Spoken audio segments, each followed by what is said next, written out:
Alright, in this video, I'm going to share with you 9 mistakes people make when thinking of moving to Thailand because generally, if you look at all these YouTube influencers or YouTube channels that want to show you about Thailand, they'll always say, "Wow, it's so amazing! It's so exciting!" Like Nas Daily, they will make it sound as if this is paradise, and it's always how cheap, how affordable. Oh, I'm living in a condo. I'm only paying $200 or $300, or look at the food I'm eating only for $1, and it's unbelievable.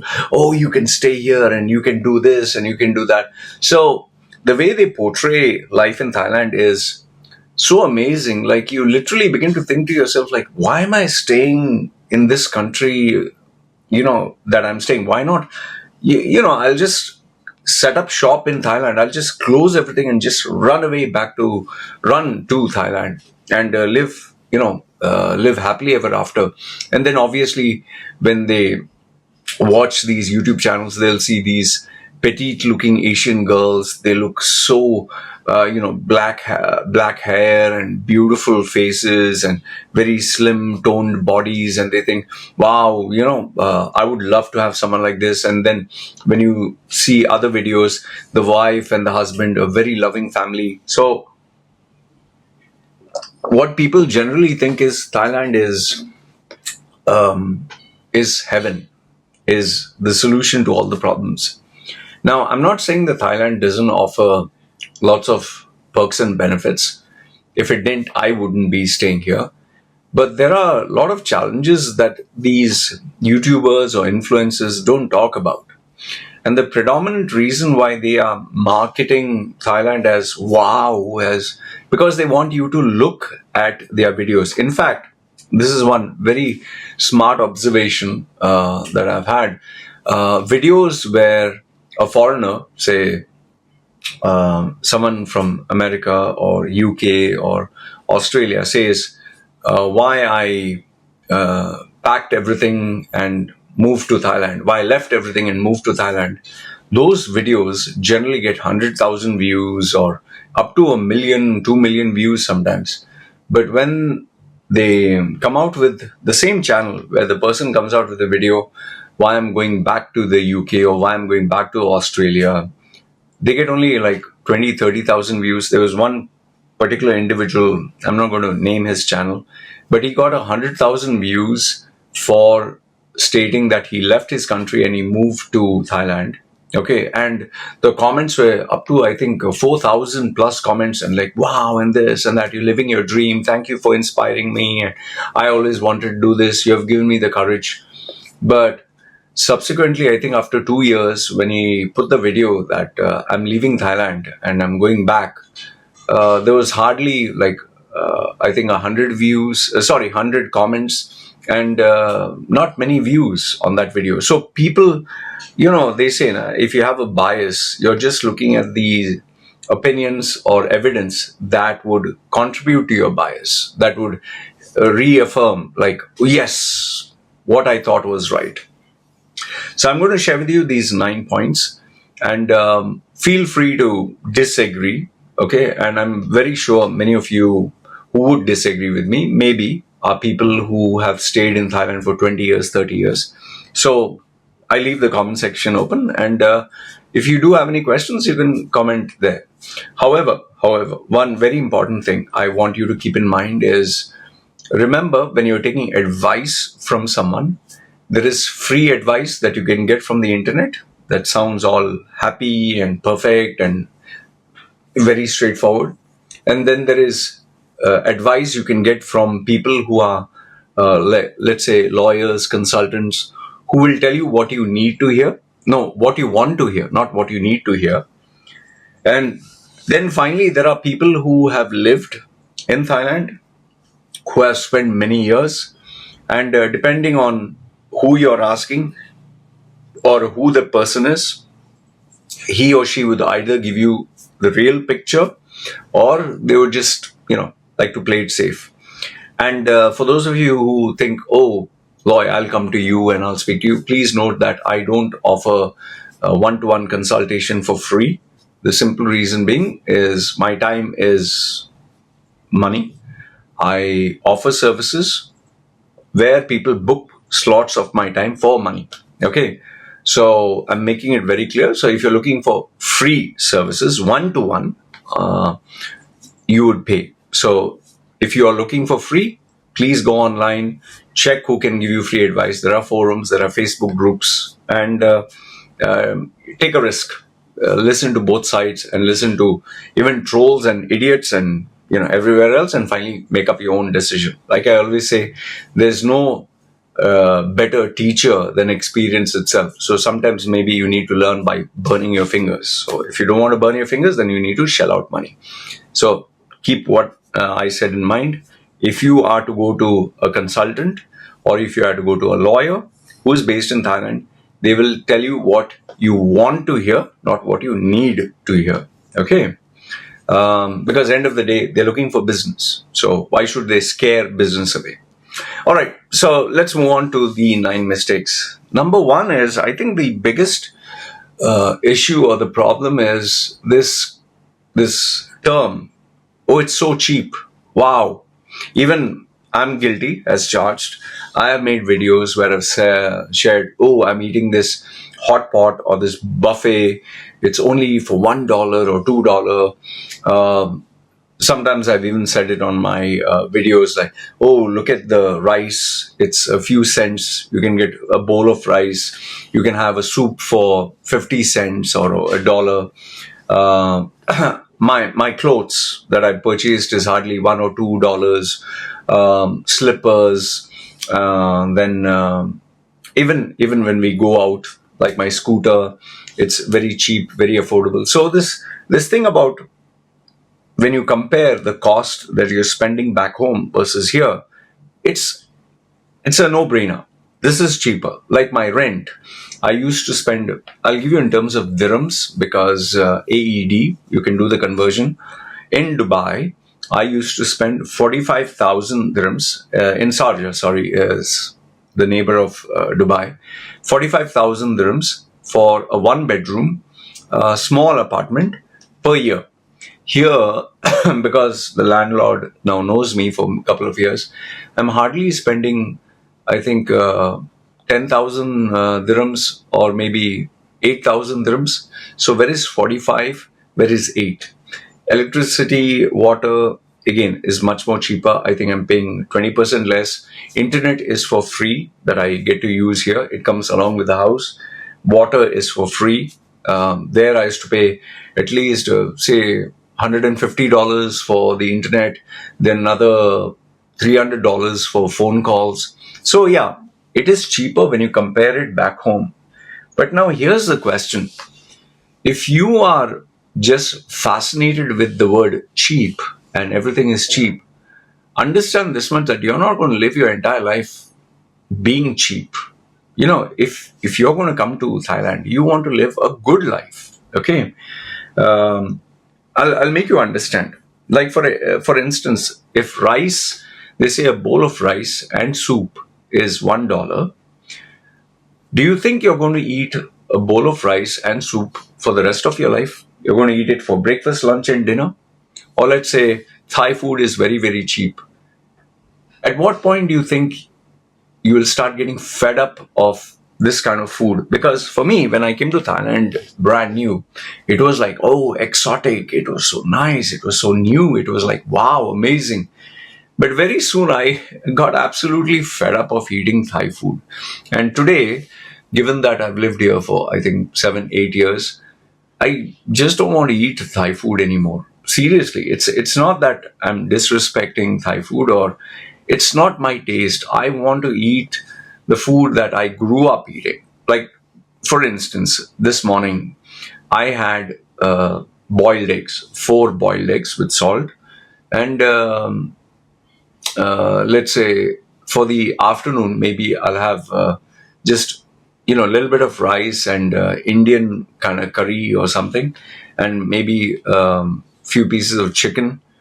So it's not like Thai food. My wife, when she woke up in the morning, she prepared a Thai soup with Thai meat, all the Thai ingredients, slightly sweet.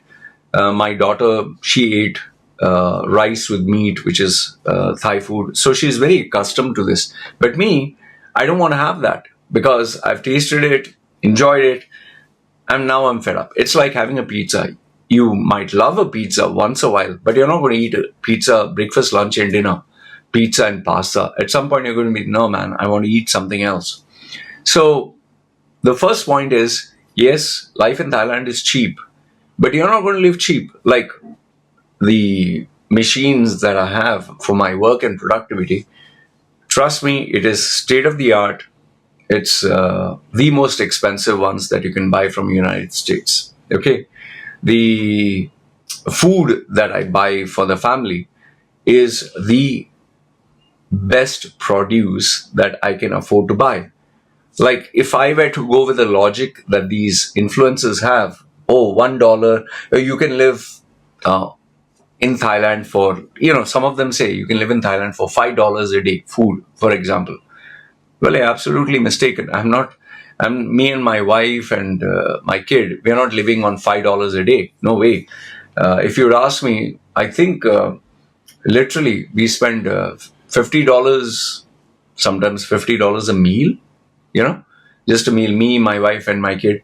You think I'm going to buy my wife the cheapest food, or you think I'm going to give my kid? No. So cheap is, as a tourist, yes, it's all exotic, it's all nice, it's all fun. But it doesn't become cheap once you decide to stay here long term. Okay. The second one is because things are comparatively cheap. Okay, let's say beer. I don't drink alcohol. I don't smoke cigarettes. I don't go for bars and go to women. But it is comparatively cheaper than the West. So people think, wow, this is paradise. Remember, where it is cheaper, people tend to consume much more. Okay.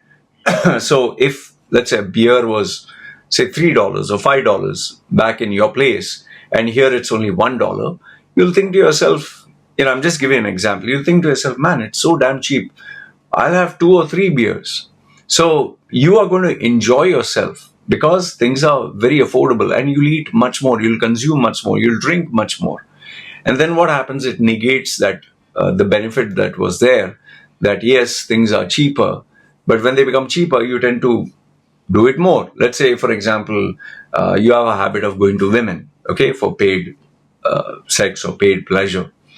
And let's say there it's $200. And for example, I'm just giving you, I don't know what is the price or whatever. I'm just saying, say $200. And here you come here and you find out, oh, it's only $20. So there you might have had a woman, let's say once in 2 weeks, or depending on your budget earnings, once in a month. Here, you can literally afford it every single day. And why wouldn't you? I mean, you're going to be kept happy, right? So the reason why you're moving to another country is to take care of yourself, isn't it? So why shouldn't you? It's same like, when you go for shopping and there is buy one and get two free, you'll be like, why shouldn't you take it? In fact, you'll spend more and buy and keep it in the house. So money tends to get spent a lot. So that is point number 2. Point number 3 is Thailand is a beautiful country that offers you so many things that make you happy. And at the same time, it offers you temptations also. Okay. When you're back home, your mother, father, brother, sister, society, friend circle, people who know you from childhood are all, looking at you and you're interacting with everyone. So obviously you'll be at your Sunday best. You'll not act like a pervert or you'll not act stupid because, you have to live within the society. But once you come to Thailand, nobody knows you. So you think you can get away with a lot of things. And obviously, yes, people don't care. They don't know you. You can bring a woman every single day. Nobody will be bothered. So you'll live your life the way you want. So when you live that kind of a life, you tend to indulge in temptations. Okay, whether it's food, whether it's drink, whether it's your lifestyle, you will want to enjoy all the temptations that are there. And, that in turn makes you an addict. And I'll tell you, I've seen so many people, for me, it was food. I packed on almost 20 kilos within 1 year after coming here because I was eating like mad. I could literally afford whatever, and I was literally going and buying so many sugary stuff, chocolates, ice creams, coffee, and it was crazy, man. So temptations will get to you, and don't think for a minute that the sellers or the vendors or the e-commerce stores are not aware that people get tempted. They will keep rubbing it on your face: buy one, get this free, get that free. That's how it goes. So temptations are there. Number four, the fact that people don't think about is there are no real relationships that you'll make here. I'll give you a specific example. Mine. Here in Samui, you tend to have a lot of tourists who come here. Okay, there are either people who are come here for retirement to stay with their wife or their spouse or their partner, or they come alone as a retiree and they have a lover or a Thai partner, or they come here, to go for full moon parties, get totally wasted, pissed drunk, uh, do some weed and eat and sleep and enjoy life. Okay, so the possibility and the probability of you getting a meaningful relationship, a girl, let's say you're a guy and you're looking for a girl who really loves you, it's very, very hard, because even the females that are here, they know that a lot of tourists come here. They know a lot of, like, they call you Farangs. They call you Farangs or Farangs. Foreigners come here.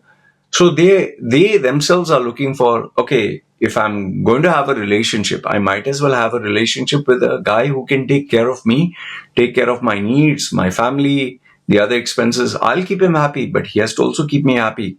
So simple logical question, why should a female who can get a guy who can blow, let's say, $500 on her, uh, $500 a week or a day, why should she go for a guy who only spends 500 when she can get a guy who can spend 2,000? Like, maybe there is one person who will spend, say, $50 a day on her, whatever you want to eat. And then there's another guy who says, he'll spend only 50, I'll give you 100. She'll be like, oh, double the benefit. Anyway, she has to do the same thing, sex and take care of you and pamper you. So remember, and also the point which I'll be mentioning somewhere down the line, I think, um, these relationships that are there, they will always identify you as a foreigner. In my marriage videos where I've spoken about getting married to a Thai woman or a Thai family, they will be nice, they'll be kind, they'll be courteous, but you can never fit into the family. There will always be this gap, because you can maybe learn the language, but still you're a foreigner. You look different, you act different, you think different, you walk different, you believe in different things. Don't think by just wearing, like people when they go to India, foreigners, when they go to India, they will put a saffron robe and they'll put a red powder on their head and say namaste, namaste. And they think people are, wow, wow. People are just fed up. They just know that you're a foreigner who is trying to mouth off a few Indian, phrases, and they find you silly. The same thing here. You might say "Swadi Kap," and you'll just memorize a few phrases. That doesn't mean you're Thai. My wife's family, they are very good people, very, very good people. And it's not because of my tattoos or because, I look like a freak or I'm an Indian passport holder. No, I've seen this with all the other families who are married to foreigners. Um, the British lifestyle or the Australian lifestyle or the American lifestyle, they are different. The Thai lifestyle, the Thai culture, they are very different. So you cannot fit in, So you'll always be lonely. You'll always be aloof. They will have their jokes. They will have their moments together. And even though they will call you to participate out of courtesy and kindness, you'll never actually fit in. This is something you'll understand only after you mix with the family. And if you're a provider and you give them money and you take care of them, they'll be nice to you because, oh, he's taking care of all of us. He's a provider. But still remember, there's always will be a gap. Okay. Number 5 is, this is a sad reality. In Thailand, your value is equated to your money. Okay. See, many people assume just because you came to Thailand as a tourist, everyone's joining hands, saying Swadikap, and they're smiling and they're very humble. It's because you're a guest. It's because you have money. It's because they know that treating you and giving you the best Thai experience that they can give you, you will shell out money. If you do not have the money, why should they offer you all this? They're not running charitable institutes for bankrupt freeloaders. These backpackers and all that. They think everyone is nice to them, but the minute they know that you don't have much money either to pay the rent or to pay the expenses, they will be like, I have a family to feed. I have children, I have parents, because Thai people, especially women, they take care of their mother, their father, their sister, their children, their nieces, nephews, everyone. So who's going to feed them if they're going to pamper you? Why? You are God sent to them? Why should they take care of you if you don't have money? So remember, your value is equated to the amount of money that you spend. And Thailand predominantly needs foreign exchange. Okay? So when you're coming there, you have to spend. If you don't spend, then you're called Kinyao. Kinyao means absolute stingy. And especially our Indians have that very bad reputation. So if you're not going to spend, they are not going to waste even a second on you. Try going to a bar and showing that you don't have any money. They will throw you out of the bar. They'll not keep you there. You can be the best good-looking guy, a guy with a good heart. No. So please understand, you're equal to the money that you have. And when you're coming here, you need to spend. And as long as you spend, they will be nice to you. And it's not because they are bad or they're shallow. They have expenses. They have bills to pay. They have a family to take care of. So keep that in mind. Number 6, the sixth mistake people tend to do when they come here is they don't ask themselves, yeah, Thailand is cheap. Yeah, Thailand is affordable. Yeah, whatever. But how are you going to earn money? This is something people don't really think about. How are you going to earn money? Are you going to work? Okay, if you're going to work, you need a work permit. Okay, people don't think about that. And for that, you need to spend money. If you're going to run a business, which is very stupid, you are not able to run a business successfully back home, and then you think you're going to reinvent the wheel and school people and teach them something new. How many people open travel agencies and massage parlors and restaurants? I find it so ridiculous when someone from UK opens up a UK bar here or a UK pub or a UK diner. You'll see here in Samui, where I stay, you'll see people open and close their businesses every 3 to 6 months. Every 3 to 6 months, someone has opened a shop and closed down. Yeah, there are some people who manage to open it for 1 year, 2 years, but eventually they close it down because you need money every day to run a business, and business is not cheap. There are a lot of expenses when it comes to business. I still find it so, sad or funny or humorous when I see people opening a coffee shop or now weed is legalized, so they open up a weed parlor. Or there's one couple here that opened up a burger shop for burger and sandwiches. Yeah, well, you're ready to waste all your money? Fine. Who am I to say anything? They think that they are going to, we're going to sustain. No, you're eventually going to close shop. Okay? Because remember, there are a lot of Thai people I have seen. They open up shop and they open up businesses without any license, without any expense. A Thai person can open something outside their house, start selling, nobody's going to question. So if you opened up a coffee shop with all the licensing and everything else, you will just see someone open a stand or a stall just next to you without paying any money. What will you do? And you might price your coffee at, say, 100 baht. They will sell the same product for 50 baht. What will you say? The brew or the blend is different. Well, if you charge a premium, they're going to ask you to give them premium service, or in the end, they'll start giving you bad reviews, and within the locality, then nobody will come.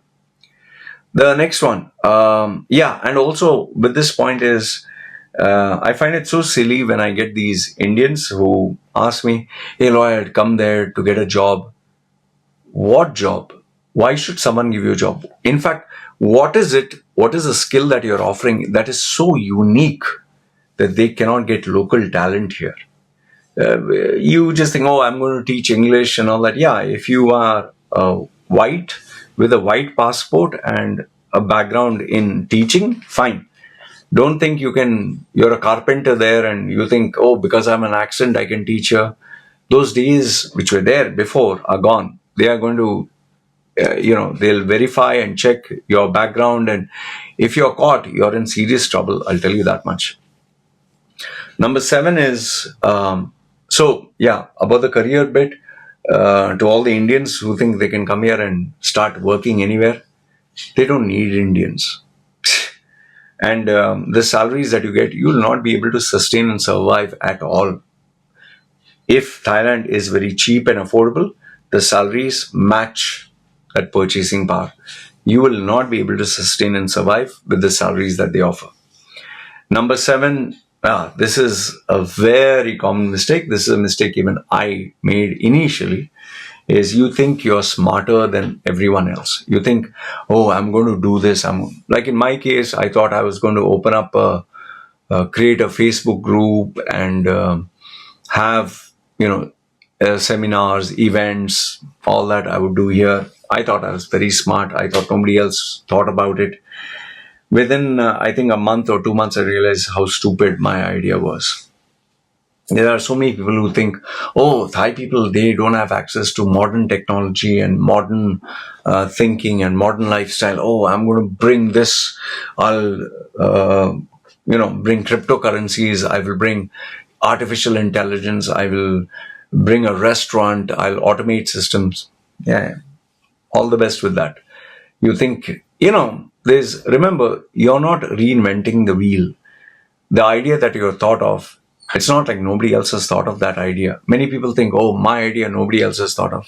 I'm sorry to say, but every idea that you've thought of has already been thought of and it has failed. And if you think you're smarter, you will be brought back to reality very, very soon. So you're not smarter than the Thai people. The Thai people are very, very smart. Number 8 is, this is the most, I think, powerful and important point, which I would like to say is, just search online, accident or foreigner accident Thailand. Just these 3 words. And you would see literally every single day, there is an accident in Thailand involving a foreigner. And the accidents that take place, they are not silly or they are not small. Most of the accidents, if you have an accident in Thailand, it'll always be with you with a motorbike or in a vehicle. And the person who smashed into you will either kill you or, completely leave you bedridden. There are so many tourists who come here who end up in a coma, or their bones are smashed, or they are completely paralyzed, or they end up spending, even if you get insurance, even with the insurance, they end up having to spend $20,000, $50,000, $100,000, and their lives are destroyed. And then for you to be transported from here back to your country, almost all of them have to start a GoFundMe. And that is if you are in serious condition. The worst part is if you hit someone else, or say a Thai person hits you, you have to compensate for their damages. And you'll have to pay for the number of days that they're sick, the inability to work, the inability to pay for the family. And in some cases, you can even be jailed. So it is a double whammy for you. Remember, there are accidents every single day. Just Google search the statistics. Thailand has some of the worst accidents in the world. And here in Samui, where I stay, almost every day you'll hear a ambulance siren. It'll keep going on the road, and everyone knows, well, another accident has taken place, because people drive like mad. And just search on YouTube Thailand road accidents. You'll see what I mean, and you'll be shocked as to how horrific some of the accidents are, and especially these poorer people from Burma and all that, the way they drive these trucks is like they're driving a race car, man. It's crazy. That's why me and my wife, we hardly go out. We go from the inside roads. It's very scary. And even I had an accident with someone smashing right into me. A couple of boys were racing the bikes in the night, and one of them smashed into the back of my scooter. And even though it was his fault, I had to pay for him. So others, they would have made my life miserable. And last but not the least is not expecting the unexpected. You can have any problem that will come to you. It can be a fight. It can be a medical emergency. It can be you getting cheated of all your money. I have gone through all this. Unknown individual wanting to fight and cause issues. They were drunk and all that. They wanted to set the house on fire. Oh, it was a major thing. He wanted to bring his gang and, kill me for no reason at all. You'll say, how is it possible? Trust me. You can rub people the wrong way by your looks itself. Another one was the accountant whom I had for my own company ended up cheating 3 to 4 months until the person got caught, and the person never returned the money. I got sick eating food, and I ended up in the hospital, and just for a few hours ended up paying $1,000. Just imagine if I was bedridden. There's a guy who runs a golfing kind of business here.